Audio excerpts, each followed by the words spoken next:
Então vamos continuar agora, pessoal. Vamos falar então sobre a lei de Raoult.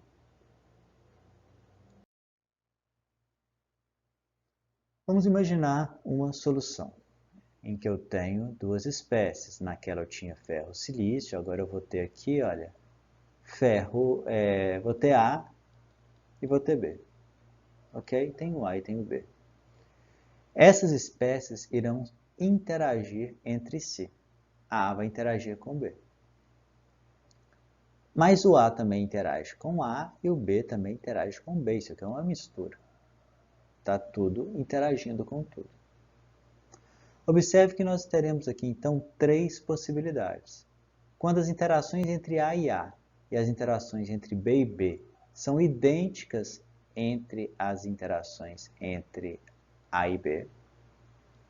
Quando as interações entre A e A, as interações entre B e B, são maiores que as interações entre A e B. E quando as interações entre A e quando as interações entre B e B são menores do que as interações entre A e B. Quando isso aqui acontece, nós estamos numa situação de idealidade, ok? Não acontece nada diferente em termos da atividade na minha solução. Essa condição aqui, ela só acontece quando as propriedades das espécies que estão ali misturadas na minha solução são semelhantes. Por exemplo, numa solução de ferro-cromo, numa solução de ferro-cobalto, numa solução de ferro-níquel, eu tenho algo que se assemelha a essa idealidade, onde as interações entre o ferro e o cromo são muito parecidas entre as interações entre o ferro e o cromo. Depois nós vamos falar sobre essas outras duas condições aqui, que são condições de não idealidade, mas inicialmente vamos focar um pouquinho nessa primeira condição. Dessa primeira definição, nós chegaremos então na lei de Raoult. A lei de Raoult diz que PI é igual ao produto da fração molar multiplicado pelo P padrão. Ok? Isso aqui, olha, é a nossa lei de Raoult. Essa lei de Raoult, ela vai trazer uma implicação muito importante para a gente. Observe que a lei de Raoult diz que PI é igual a NI multiplicado por PI zero. E nós vimos que a atividade de uma espécie é igual a PI dividido por PI zero, ok? Logo, PI é igual a atividade multiplicado por PI zero. Se eu substituir isso aqui nisso aqui, eu vou chegar à conclusão que a atividade é igual à minha fração molar. Né?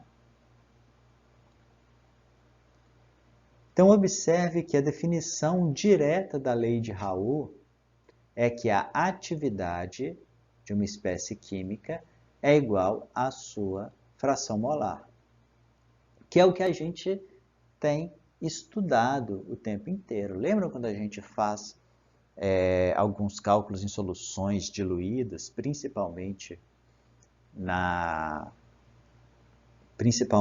em hidrometalurgia, nós consideramos que a nossa atividade é a concentração do meu reagente na minha solução, que nada mais é do que a fração molar nos nossos casos de soluções metalúrgicas. Então, a lei de Raoult traz essa implicação dessa linha reta, quando eu tenho um eixo de atividade por um eixo de fração molar. Quando a fração molar de uma espécie é zero, a atividade dela é zero. Quando a fração molar é 1, ou seja, só tem aquela espécie na minha solução, uma solução pura, a sua atividade é 1. e eu tenho uma linha reta que liga um ponto ao outro. Definição direta da lei de Raoult para soluções ideais.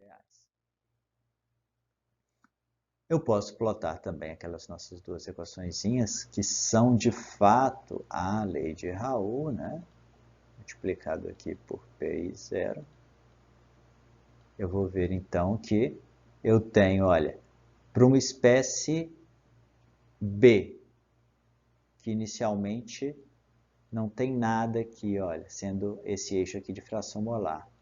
E aqui eu tenho apenas B, olha, a pressão de vapor de B vai aumentando à medida que a fração molar aumenta até chegar no seu valor máximo, que é o PB0.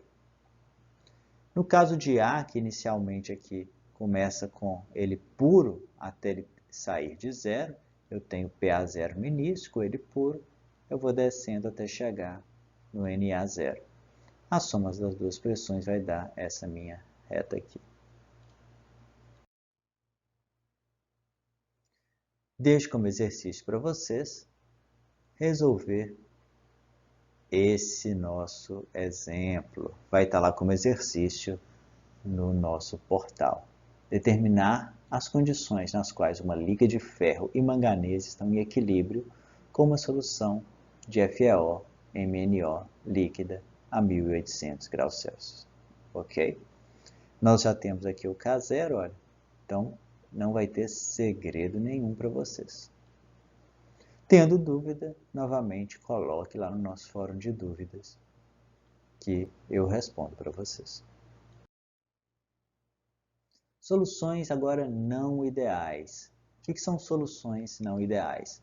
São soluções que as atividades não apresentarão aquela linearidade que nós vimos no gráfico.